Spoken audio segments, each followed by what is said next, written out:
Qué gusto saludarlos, gracias por acompañarnos como cada mañana en el análisis de Viva la Noticia, un tema importante para la realidad educativa del país, el regreso a clases a partir de este año y por supuesto con algunos puntos muy importantes que hay que considerar y que tomaremos en cuenta con el entrevistado que hoy nos acompaña. Veamos lo siguiente. Pese a que los menores entre 5 y los 11 años no han sido vacunados en el país, estos ya son incluidos para las clases híbridas del ciclo escolar 2022, tomando en cuenta que este será el sistema que se aplicará para aquellos municipios en anaranjado y en amarillo. Según el Ministerio de Salud, hay baja incidencia del coronavirus en los menores en este rango de edad y esa es la razón por la cual no ven problema en que los menores puedan regresar a clases presenciales. Sin que exista esa vacunación de los chiquitos de 5 a 11 años de edad, que la incidencia de casos es muy baja.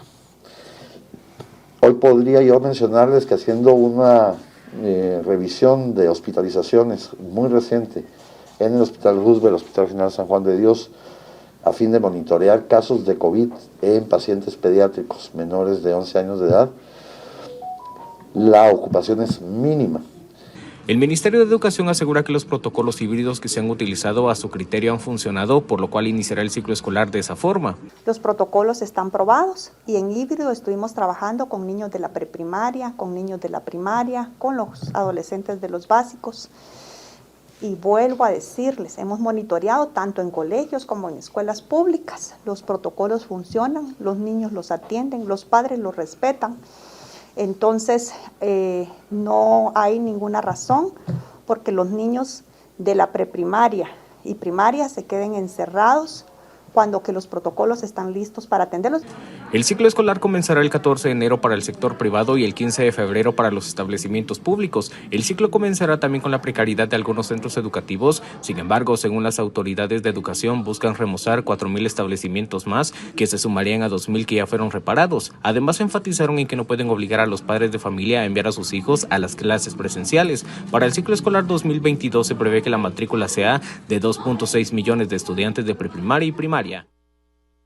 7 de la mañana con 49 minutos, indudablemente un tema de vital importancia para la realidad del país. Hablaremos de todo lo que tiene que ver justamente con este regreso a clases 2022, cuáles son los puntos más importantes, los protocolos que establece el Ministerio de Salud y algunos otros puntos que indudablemente es importante conocer con el entrevistado que en instantes nos va a acompañar. Pero ahora sí, Jorge Laguardia tiene más información. Adelante, Jorge. Gracias, Ricardo. Muy buen miércoles para ti y toda la audiencia de Viva la Noticia. Más información efectivamente que compartimos para poder entrar en contexto también con este tema importante, el inicio de clases. ¿Cómo será este sistema en el 2022? ¿Será híbrido? ¿Será presencial? Lo compartimos con ustedes a continuación para que puedan hacer un análisis más profundo de lo que está ocurriendo. Ciclo escolar. Este ciclo escolar comenzará el 14 de enero para el sector privado y el 15 de febrero para los establecimientos públicos.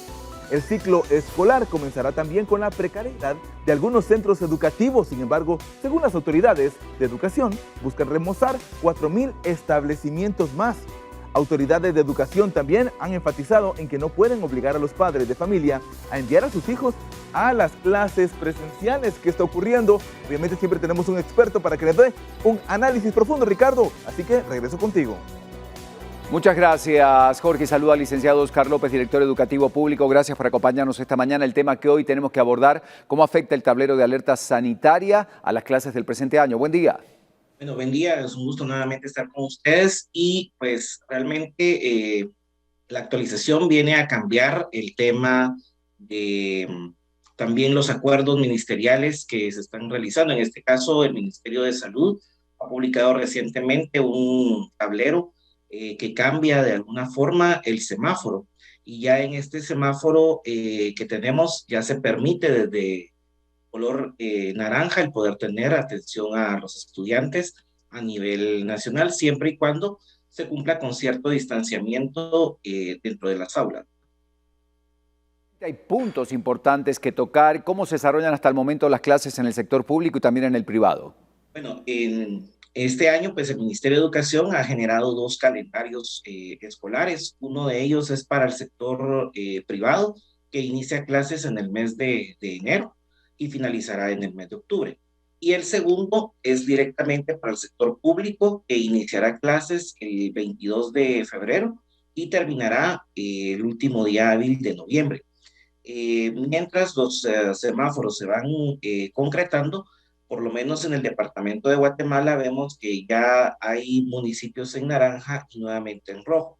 En rojo querrá decir que esos municipios no podrán presentarse físicamente a los centros educativos y los que están en naranja podrán hacerlo, pero con una separación de más de 4 metros entre cada estudiante, cosa que vemos difícil para los dos niveles por las infraestructuras que tenemos, especialmente en las escuelas públicas. Bueno, hablemos de los riesgos, obviamente, de acuerdo a los protocolos y todo lo que se ha establecido para este regreso a clases.